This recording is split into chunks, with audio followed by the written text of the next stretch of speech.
Hey, I'm Dan, here to talk to you about password strength estimation. This is some research I did at Dropbox. I'm not an academic. This may become painfully clear throughout the course of this talk. But this is my first time here at Usenix, and I'm really excited to be here. And part of getting ready was going to usenix.org, creating an account, signing some consent forms, et cetera. And I was routinely going about that when it kind of suddenly hit me all at once, wait a second. Here I am at the Advanced Computing Systems Association. This is the group that puts on one of the world's foremost security conferences. I can't wait to create an account. I wonder what that's like. And I was just so excited. And needless to say, I was shocked. I got to the point where you enter in a password. I thought I'd poke around, typed in password. And the strength meter is more than half full. Fair kind of means okay, leaning towards good. But this is not just a bad choice. This is rock bottom. This is maybe the worst possible choice you could make. Set your password to a semicolon, or most first letters of the alphabet. At least there's like 26 possibilities. Okay? But train any guessing model on most password leaks, and this will be the very first guess you make. And it just gets worse from here. So some guessing attacks are dictionary-based, but they'll apply transformation rules as they work down the list. So Hashcat, for example, will guess this in 2 guesses. So this is not good, Usenix. Now, at this point, I'm really upset. But to turn this around, if I try 5 random lowercase letters, okay, well, at least there's like 12 million possibilities. Certainly that's going to, oh my God. So maybe you're not surprised, or perhaps you're desensitized to this problem because this madness is all around us. So here over at Twitter, if you really squint, the strength meter is about 11/12 of the way full. But of course, my choice was just heinously irresponsible. So this problem is everywhere. But if there's one good thing I can say about bad password feedback, it's that at least you can ignore it. And this is leading to the much more vicious incarnation of this problem, which, of course, is password requirements. And now users really have no choice but to suffer. And I'm not picking on Verizon. This is a problem everywhere. But I will say this is just slightly more baroque than average. It's amazing to me that you can have a red list of 8 bulleted red X's, where one of them is no spaces allowed. I mean, that can only help guessing attacks. Why is that helpful? So this problem is all around us. And just to really crystallize this, the problem here is that guessing attacks have been steadily evolving year by year for 3.5 decades. And at this very session, after mine, we'll have a new attack with neural networks pushing the state-of-the-art forward. So algorithmic sophistication has really come a long ways, but also the data these attacks have to work with is really quite immense. Hundreds of millions of real hacked passwords, internet-sized studies of language. And on the other hand, if you study the history, password policy, the type that's in vogue now, kind of started popping up in the late 70s, early 80s, and really hasn't changed. So this was a really long time ago, back when health experts thought margarine was a great idea. Threat models tended to involve time-shared Unix mainframes before personal computers, before the internet. So this is a big discontinuity and security and usability problem at the same time. But it just gets worse. So not only is everyone using horrible, ineffective rules, but nobody can agree. So this is an inconsistently arbitrary situation. And in this Bonneau and Preibisch study from 2010, the 150 high-traffic sites they looked at, even those 142 distinct policies should be considered charitable. Out of the 8 sites that agreed with at least one other policy out of 150, and kind of a low bar, I believe 3 of them were newspapers that were owned by the same parent company. So you just can't make this stuff up. And Wang and Wang, 5 years later, found the same problem. And it's the same problem with inconsistent feedback, because this is just a different incarnation of the same problem. So this is an anecdotal example. I went to a bunch of sites and typed in correct horse battery stable, and got quite a variety of reactions. So this is anecdotal, but if you like this subject and dystopic nonfiction in general, check out this paper. It's much worse than you might imagine. So what I'm proposing today is a password strength estimator, and I'm certainly not the first person to complain about this problem or to propose a solution. So what I would say is special about this proposal is it is so easy to adopt, it's perhaps even easier than writing these arbitrary ad hoc rules. Certainly no harder. And that's because it's small, it runs entirely on the client, there's no infrastructure to adopt, no new data structures or protocol changes, or passwords going over the wire, no new surface area to lock down. It's just really, really easy to adopt.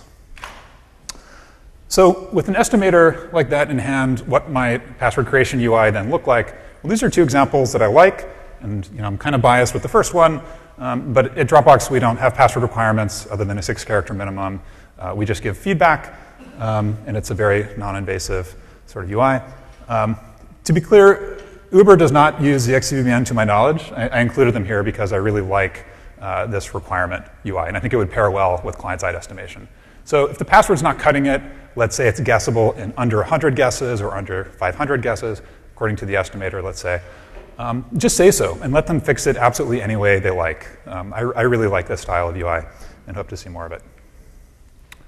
So that's a quick introduction and covers the what and why.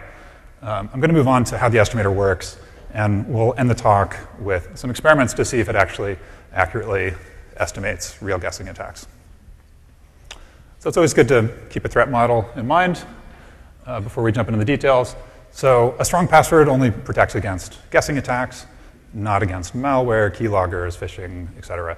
And I'm really focused on online guessing attacks in this talk. So that's where an attacker goes to public interfaces just the same way you would log in and makes guesses that way, subject to rate limiting, all of that. And I'm going to use 1 million guesses as an upper bound for an online attack. And that might seem really high. So some adopters will have great rate limiting and can stop an attack in, let's say, 100 or even less guesses. But we're going with 1 million for a few reasons. And I'm taking this from an administrator's guide to internet password research. What they do to come up with this rough number is, for one, they look at a real password distribution. I believe they look at RockU. And notice that an attacker making guesses in optimal order will see their success rate, their likelihood of success, drop by about 5 orders of magnitude by the time they hit 1 million. So over a latent internet connection, an online attack really starts to become infeasible around here. And then the other piece is, even with no rate limiting whatsoever, it starts to get very difficult on the admin side not to notice 1 million password guesses coming in. So offline is still important, but there's many great ways to mitigate offline guessing attacks today that don't impact usability. So key stretching techniques like Argon 2 or breach detection, emergency password reset capability. So I'm really focused on online guessing here. I will say there are some cases where you'd want offline protection sort of in a way that affects your policy. So password-derived keys are a good example. But here I'm really focused on web and mobile password flows. Okay, so with that threat model in mind, here's the core idea for the estimator. It's really simple. I'll explain it to you with an example. Let's say I'm signing up at Dropbox. I type in my first and last name, and then for my password, I type in my last name again. Sounds great. So the way this works is we take a few top lists. We could have top passwords, top surnames. And this is an optional feature. We could also pass in lists that are derived on the fly. So this call-specific list, in this case, has Dropbox keywords, because I'm signing up at Dropbox, and it has the fields that I entered in. And all we do is see if the password I typed is in any of these lists. And if it's in multiple lists, we take the minimum rank. So we're done. The answer here is 2 guesses. So I hesitate to call this statistical. I think it's kind of a big word for this idea. You could call this machine learning. I think that's kind of a stretch. But the advantage to something this simple as a training interface is really, really simple, easy to explain conceptually, and there's no ML toolkit to install, no process that needs to run on a cluster. These lists are really easy to make, and the model can be retrained live. So if you want to load in lists separately and train the model that way, or maybe change the lists based on the user's locale, et cetera, that's all very doable here. So it's another, from an adopter's perspective, this is really simple. But how well does this estimate real attacks? We'll get to that at the end of the attack. For now, we can catch some more patterns without dramatically affecting the runtime or the space requirements of the estimator. So we can catch word transformations, and the way these affect the estimate, so reversed words, for example, will double the estimate. So if the password is matched as a reversed word, and that word is at, let's say, rank X, we'll estimate 2X, because now an attacker would need to try all the words in that list, and also their reversed variants. That's sort of the reasoning behind that estimate. And we do similar estimates for leap, substitutions, capitalizations. And we can catch other types of patterns. So here with this input, we can try lining this up on a QWERTY keyboard and see if there's a pattern there. And if there is, we can count the length, how many turns, and from here we can come up with an estimate. How many other patterns are there like this, with this length or less, with this number of turns or fewer, and come up with an estimate. And so on for other types of patterns. So if you're like me and you don't speak Russian, this password may look impressive, but it's actually an alphabetic password. And the way the estimator catches this is by looking at Unicode code point order and for a fixed code point delta between characters. So here we can ask how many sequences have this length or less with this code point delta or less, and come up with an estimate. So what's nice about this is we don't need hard-coded sequences. This trick generally works pretty well. It doesn't, code point order doesn't always perfectly match to human recognizable sequences. So this only imperfectly matches Japanese kana sequences, for example. But for Roman alphabet, for numbers, for Greek and Cyrillic, there's a lot of patterns that this catches without any lists. Okay, so those are examples. This is a full set of patterns the estimator catches. So it also catches date patterns with a variety of kind of international formats, repeats. And the way this all ties together, the last piece I have to explain is, okay, let's say password is in the list. How do you match password 7? How in general do you do multi-pattern sequence matching? And I'll explain that through an example. So the full algorithm now is a three-phase process. Given an input, start by finding all the pattern matches possible over all substrings, and they'll probably overlap. And then we'll estimate a strength for each as if they stand on their own, independently. And this last step is a search, where we now try to find the non-overlapping subsequence that covers the password and minimizes some guess figure. And I'm skipping exactly how the search works, but it looks for a sequence that minimizes the product of guesses, but we also work in a penalty for length. So if there's two sequences that have a similar product, but one is shorter, there's fewer patterns covering the password, it'll bias towards that. And those details are in the paper. I'm skipping through that piece. So in the end, the answer is going to be around the product of the guesses matched. Okay, so this all sounds very interesting and fanciful. Does it work? Let's turn to that next. So for these accuracy experiments, we're going to, as our gold standard, take real attacks trained on real leaks. And the estimators we're going to look at are zxcvbn, also the estimator inside KeePass, password safe. This is an open source password manager. And I include them here because they're the only other estimator studied by that Carnevale and Manon paper that wasn't just a pretty simplistic count of character class type rules. And then lastly, NIST entropy.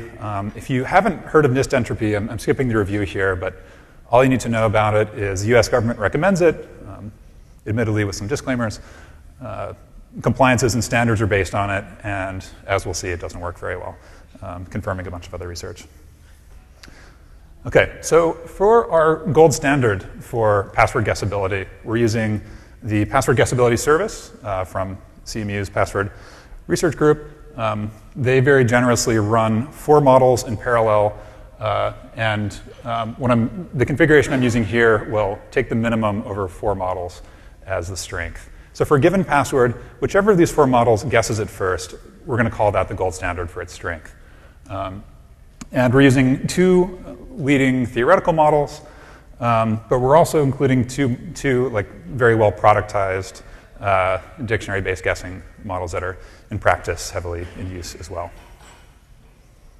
And one thing I like about this methodology is it's very easy for me, and again, it's very generous for CMU to open this up. But what I also like is there's little that I can do to bias the gold standard or sort of mess with it. They're the experts on this. So they run the models and they also pick the training data. So I'm using the training data they found most effective.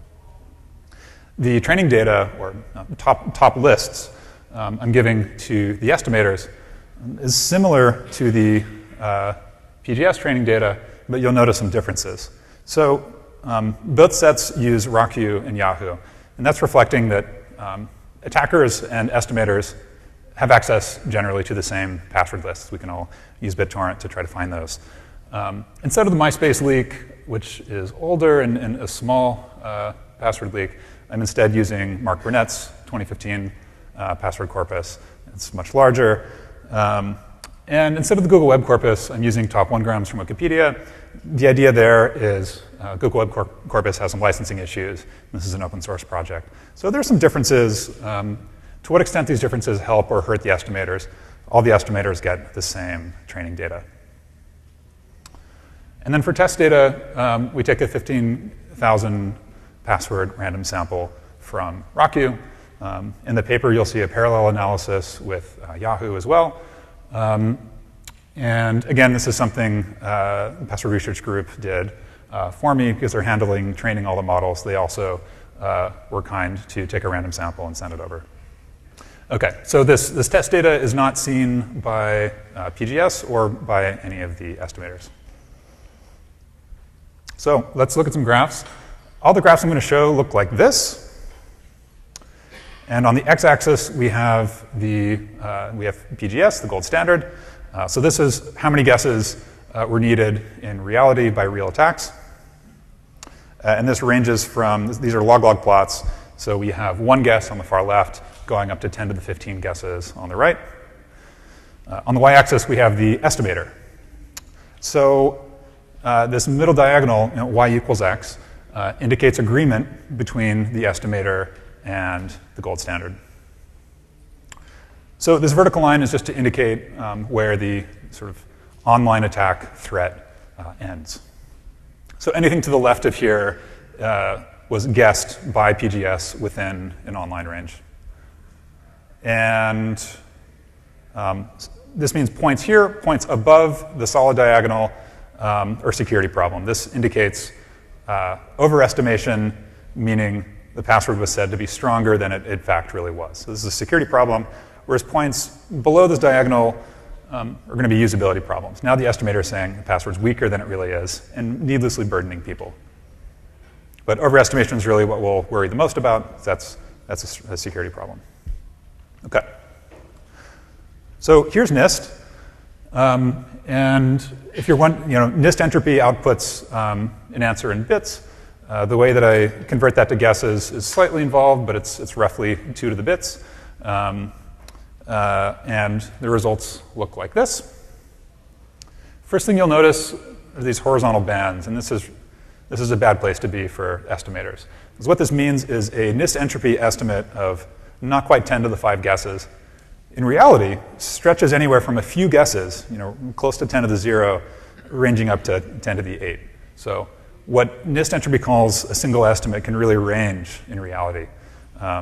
The other thing you'll notice is within the online range, almost all these points are above the middle diagonal.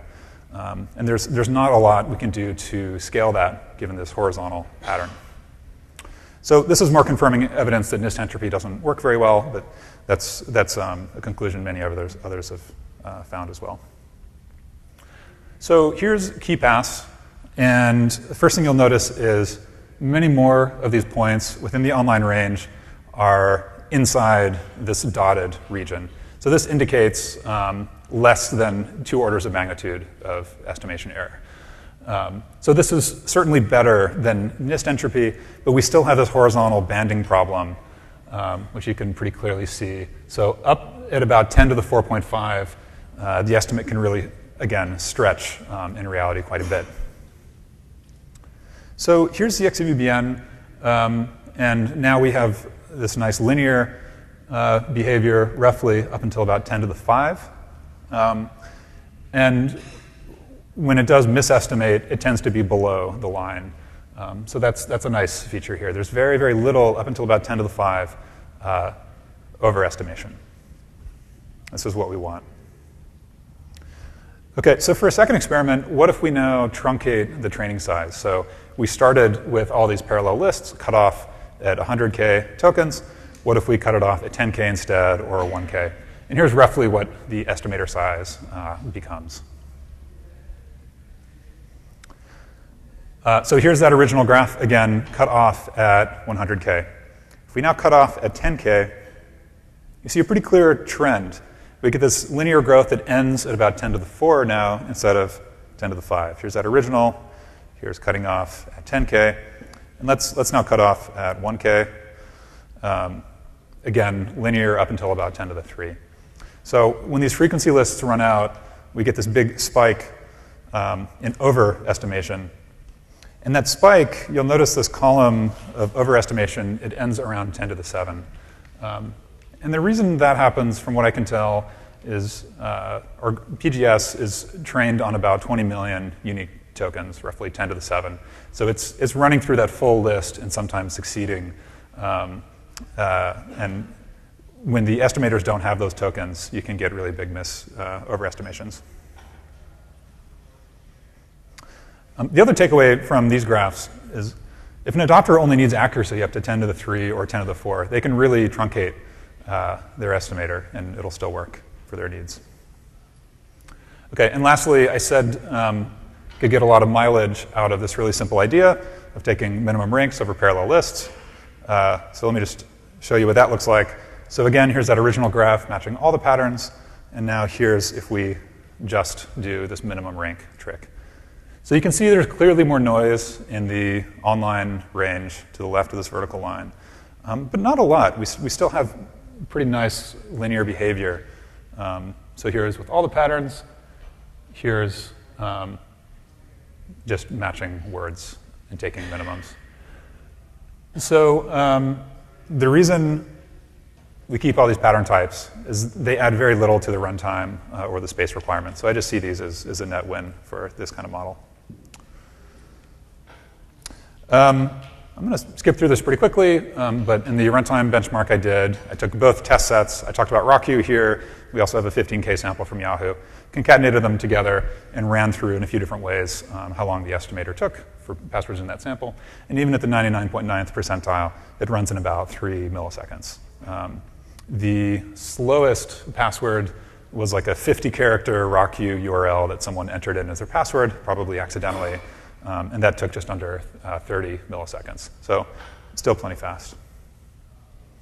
So just to wrap up, just say no to inconsistently arbitrary password strength estimation. There's now a better way that's arguably even easier to adopt.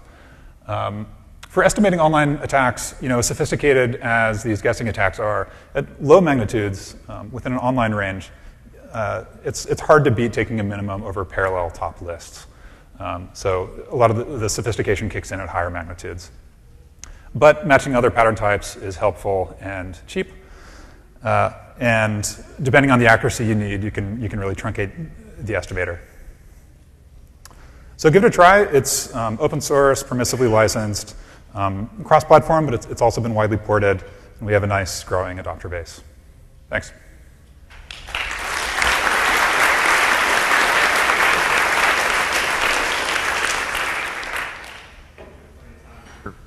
Plenty of time for questions, please. Hi, thanks for the talk. I really liked it. In your sample UI near the beginning, you had a little, oh yeah, go to it.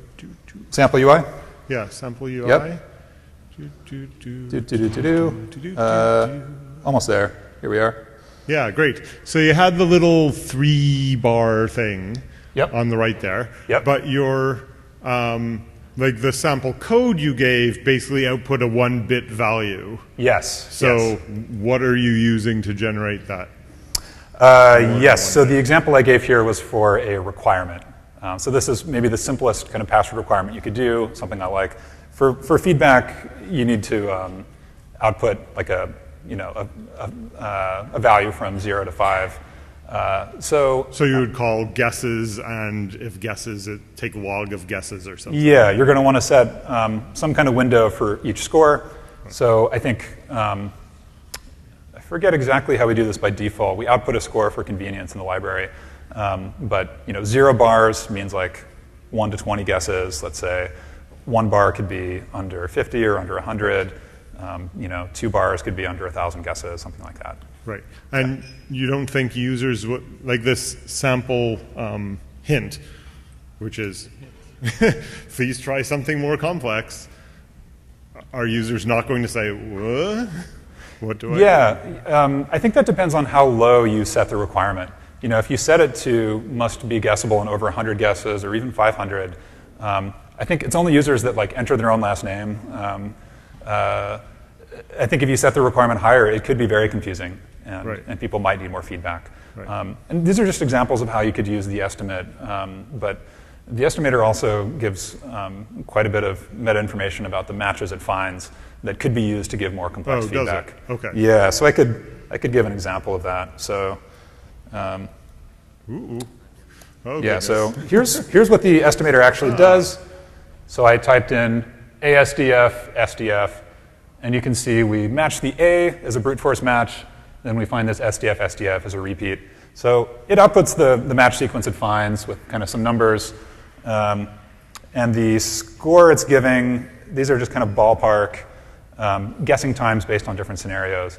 But adopters could use this information any way they like. Right. Okay, that's great. Thanks. Thanks. Hi, interesting idea. Do you have any sense for how accurate your threat model is of what adversaries are using as a guessing pattern? I mean, you're assuming that they're following a particular pattern, and that's why the guesses, the strength goes up as you do various different things.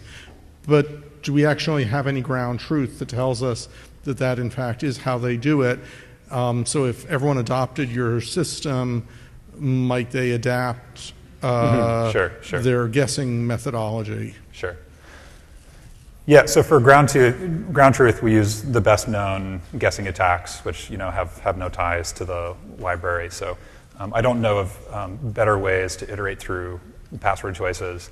But still, if everybody adopted this estimator, might that change the behavior of, say, online guessing attacks? Well, for one thing, if they can figure out that cutoff for required passwords, they might filter out guesses that the estimator says take fewer than that cutoff. But would that give them very much help? Let's say we cut off guesses at 100. They're able to make 1,000 or 10,000 guesses. Well, they've only saved 100 out of there. That's not very many. Thank you. Yeah. Rich Johnson, NCAR.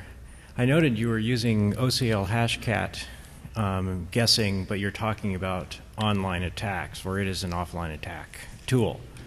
With that in mind, in a modern enterprise that has to live in the real world, we have password commonality between cloud services where we synchronize a password out and our enterprise authentication mechanisms that still use passwords instead of tokens. So we're also concerned with offline attacks where someone has passed a hash off to OCL hashcat.